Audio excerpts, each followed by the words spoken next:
नमस्कार. आमचं स्वप्नमध्ये तुमच्या सगळ्यांचं मनापासून स्वागत. मागच्या व्हिडिओमध्ये मी म्हटलं होतं की मसाल्याचा व्हिडिओ टाकणार आहे आणि हे बघा मी हा मसाल्याचा व्हिडिओ आता टाकत आहे. फायनली मी मसाला असा कुटून आणलेला आहे आणि तुम्ही टेक्स्चर आणि कलर बघू शकता. तर व्हिडिओमध्ये तुम्हाला थोडासा कलर वेगळा दिसत असेल, पण कलर इतका सुंदर आहे. ही मिरची पावडर आहे, याचा पण कलर बघू शकता आणि टेक्स्चर आणि घरभर असा सुगंध पसरलेला आहे. आत्ताच मी घेऊन आली आणि तो आता असा उघडा करून ठेवला आहे, त्यामुळे घरभर संपूर्ण मसाल्याचा सुगंध सुटलेला आहे. तर इथे हा माझा 6 किलो मालवणी मसाला आहे. हा माझा वर्षभराचा मसाला आहे आणि 1.25 किलो मिरची पावडर आहे. ही मला लागते, त्यामुळे मी घरातच करत असते. तर ह्या मसाल्यासाठी मला 4,000 रुपये खर्च आलेला आहे. तर मी कोणकोणत्या मिरच्या याच्यामध्ये वापरल्या आणि गरम मसाले कोणते कोणते वापरले, तर ते मी तुम्हाला आता दाखवते. चला तर आपण सुरुवात करूया. मालवणी मसाल्यासाठी मी इथे 4 प्रकारच्या मिरच्या घेतलेल्या आहेत. ही बेडगी मिरची आहे, ही 2 किलो मिरची आहे. आज मी दिवसभर अशा ह्या मिरच्या उन्हात घालणार आहे. याला 2 दिवस मी ऊन दाखवणार आहे. आणि ही जी आहे ही पांडी मिरची आहे, ही अर्धा किलो मिरची आहे. ह्याने मसाल्याला तिखटपणा येतो आणि मिरच्यांचं क्वालिटी तुम्ही बघू शकता. खूप छान मिरच्या आहेत. ह्यावर्षी खरंच सुंदर मिरच्या मिळालेल्या आहेत. कलर आणि सुक्या मिरच्या आणि नवीन मिरच्या आहेत. आणि ही आहे काश्मीरी मिरची. ही मी 800 ग्राम घेतलेली आहे. तर ही बघा, बघू शकता तुम्ही, मिरच्या एकदम सुक्या आहेत. मी तोडून दाखवते तुम्हाला. एकदम अशा सुक्या मिरच्या मिळाल्या आणि मेन म्हणजे नवीन मिरच्या आहेत. त्याचे देठ बघू शकता तुम्ही, असे हिरवे हिरवे देठ आहेत बघा, म्हणजे आपल्याला नवीन मिरच्या मिळालेल्या आहेत. कलरसाठी आपण काश्मीरी मिरच्या वापरतो, त्याने खूप छान कलर येतो. आणि ही आहे संगेश्वरी, ज्याने मसाल्याला एक चांगली टेस्ट येते. टेस्ट करता आपण संगेश्वरी घालतो. तर ही गेल्या वर्षी 1200-1300 रुपये किलो होती, तर ह्या वर्षी खूप स्वस्त मिळाली. तर आता मी अशी उन्हात सुकवून घेणार आहे आणि त्याचे देठं काढून घेणार आहे. आता संध्याकाळचे 4 वाजलेले आहेत आणि अजूनही ऊन आहे आणि मी आता मिरच्या सुकल्या आहेत, त्यामुळे मी त्यांची देठं पण काढून घेते. म्हणजे आजच्या दिवसात हे देठं काढून होतील, परत एकदा दुसऱ्या दिवशी मी सुकत घालणार आहे. तर अशा प्रकारे देठं काढायची. पाठीचे जे गोल राऊंड आहे तो तसाच ठेवायचा, त्याला तिखटपणा असतो. आता सगळ्या मिरच्यांची अशी मी देठ काढून घेते आणि उद्या परत एकदा मी उन्हात घालणार आहेत आणि गरम मसाल्यांना पण ऊन दाखवून घेणार आहे. दुसऱ्या दिवशी परत एकदा मी मिरच्या उन्हात ठेवलेल्या आहेत आणि मिरची पावडरसाठी मी वेगळ्या 1.5 किलो मिरच्या घेतलेल्या आहेत. मी आता ह्याच्या मसाल्यासाठी जे गरम मसाले वापरणार आहेत, तर त्याचं तुम्हाला प्रमाण सांगते कसं कसं घेतलेलं आहे ते. तर इथे मी धणे घेतले आहे. हे धणे मी 800 ग्राम घेतले आहेत. काळी मिरी घेतले 200 ग्राम. बडीशेप 200 ग्राम घेतलेली आहे. हे जिरं घेतले 100 ग्रॅम. खसखस 100 ग्रॅम. लवंग घेतले 100 ग्रॅम. हळकुंड 100 ग्रॅम. आणि इथे हे शहाजिरं आहे, हे 80 ग्राम आहे. नागकेशर 80 ग्राम. चक्रीफूल 80 ग्राम. दालचिनी 80 ग्राम. जायपत्री माईपत्री 80 ग्राम.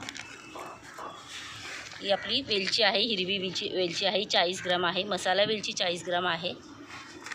सुंठ आहे 40 ग्राम. दगडफूल 40 ग्राम. तमालपत्र 40 ग्राम. आणि मेथीदाणे 30 ग्राम घेतले आहेत. आणि मी इथे बघा हिंगाचे खडे घेतले आहेत 3 आणि ही जायफळे घेतली आहेत 3. तर हे आपले आता गरम मसाले आहेत. हे आता मी एक दिवस उन्हात असे सुकवणार आहे आणि मग ते भाजून घेणार आहे. ते मी दाखवतेच तुम्हाला. तर हे आपले सगळे मसाले आहेत. आज मी मसाला कुटायला जाणार आहे, त्यासाठी गरम मसाले मी घरीच भाजून नेणार आहे. तर त्यासाठी बघा मी 2 कढया ठेवलेल्या आहे आणि असं पटापट असे दोन्ही कढयामध्ये मी आता गरम मसाल्याचे भाजून घेते. तर धणे झालेले आहेत. आता मी इथे दालचिनी टाकलेली आहे. हे जे मसाले आहेत ते असे थोडे थोडेच भाजायचे असतात, फक्त सुगंध येईपर्यंत.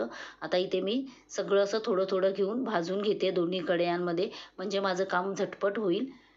तर हे बघा, खूप जास्त असे भाजायचे नाहीत. इथे झालेले आहेत बघा, इथे बघू शकता. मी भाजते आणि एका ताटात थोडंसं असं थंड होण्यासाठी ठेवते. तर मला आता निघायचं आहे आणि फक्त तळायचे जे आहेत मसाले ते मी नंतर तळते. फक्त हे आधी जे सुके सुके आहेत तेच भाजून घेते.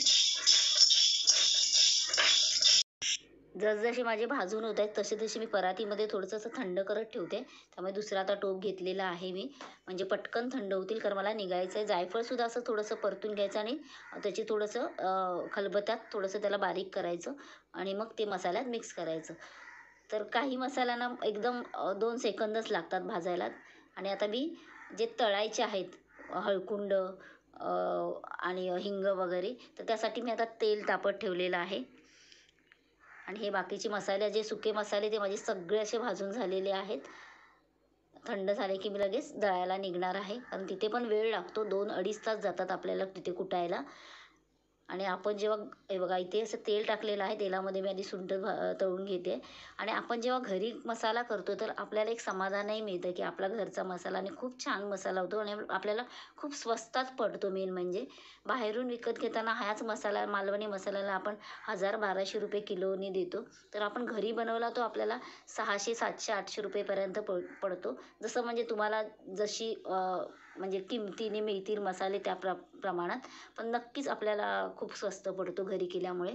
तर आता मी असे तळून घेते. आणि हे जे तेल आहे तेच मी मिरच्या भाजायला घेऊन जाणार आहे, कारण मी मिरच्या घरी नाही भाजणार आहे, तिथेच भाजून घेणार. तिथे मोठ्या मोठ्या कढया असतात आणि अगदी छान भाजतात ते लोकंसुद्धा. आणि घरी कसं आजूबाजूला आपल्या ज्येष्ठ नागरिक असतात, तर त्यांनाही त्रास होतो. त्यामुळे मिरच्यांचा कसा ठसका लागतो ना, त्यामुळे ते मी तिकडेच जाऊन भाजणार आहे. तर आता मी ते हे पटापट असे तळून घेते. तळल्यामुळे खूप छान सुगंध येतो आणि खूप छान प्रकारे ते कुटलेही जातात. इथे मी आता मसाला कुटण्यासाठी घेऊन आलेली आहे. आणि बघा इथे वेगवेगळ्या अशा डंका आहेत. पावडर पावडर मसाले, नुसती मिरची पावडर जर करायची असेल तर वेगळी डंका आहे. त्याच्यामध्ये मसाले नाही कुटले जात, फक्त मिरची पावडर. असे वेगवेगळ्या अशा डंका आहेत. तर इथे मी मिरची पावडर एका साईडला दळायला दिली. आणि इथे मिरच्या हे बघा भाजतायत. ह्या माझ्याच मिरच्या आहेत. एवढ्या मोठ्या कढया असतात त्यांच्याकडे आणि ते छान भाजतात. तिथे तुम्ही जर तेल वगैरे नाही, तिथे सगळं असतं. तिथे डायरेक्ट तुम्ही मसाले घेऊन, म्हणजे मिरच्या मसाले घेऊन सुद्धा कुटायला देऊ शकता. तर हे बघा ते मस्त असे मिरच्या भाजून घेत आहेत.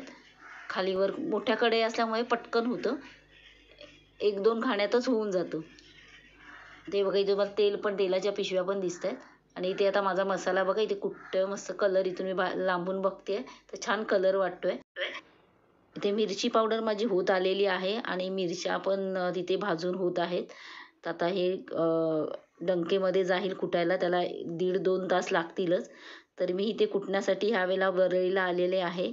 आणि तुम्ही जर लालबागला गेलात तर खूप साऱ्या डंका आहेत. गेल्या वर्षी मी तिथेच गेले होते, पण वरळी थोडं जवळ असल्यामुळे मी इथे आले. तुम्ही जर ऑफिसला जात असाल किंवा तुम्हाला काही कारणामुळे वेळ मिळत नसेल, तर तुम्ही इन्स्टंट तिथे मसाला घेऊन, सगळे मसाले मिरच्या घेऊन कुटू शकता.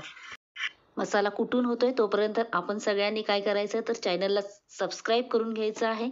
आणि जो व्हिडिओ बघितला आहे तो आवडला असेल तर नक्की लाईक करायचं आहे. तर पटापट करून घ्या.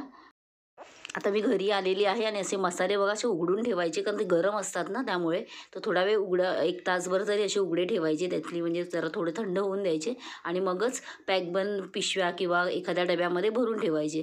आणि भरताना त्यामध्ये हिंगाचे खडे टाकायचे. त्यामुळे काय होतं, आपला कलर, जो मसाल्याचा कलर आणि टेस्ट आहे ना, तशीच टिकून राहते. आणि वर्षभर 2 वर्ष जरी राहिला तरी तो अजिबात खराब होत नाही, आहे तसाच राहतो. त्यामुळे हिंग मात्र टाकायला विसरू नका. आणि आता मी तुम्हाला वाटीत काढून दाखवते तुम्हाला ते मसाले.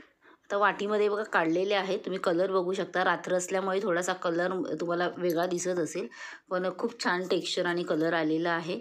तर पुढच्या व्हिडिओमध्ये मी तुम्हाला, म्हणजे मला गरम मसालेच्या किमती, म्हणजे कितीला पडले, मिरच्या कितीला पडल्या आणि कुटायला किती खर्च झाला, हे सगळं सांगणार आहे. त्यामुळे पुढचा व्हिडिओ नक्की बघा. आणि डिस्क्रिप्शनमध्ये मी तुम्हाला 1 किलोच्या प्रमाणात मसाला कसा बनवायचा आणि 2 किलोचा, अशा दोन्ही लिंक देणार आहेत.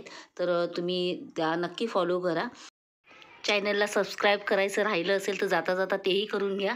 आणि व्हिडिओ संपूर्ण बघितल्याबद्दल खूप खूप धन्यवाद. थँक्यू.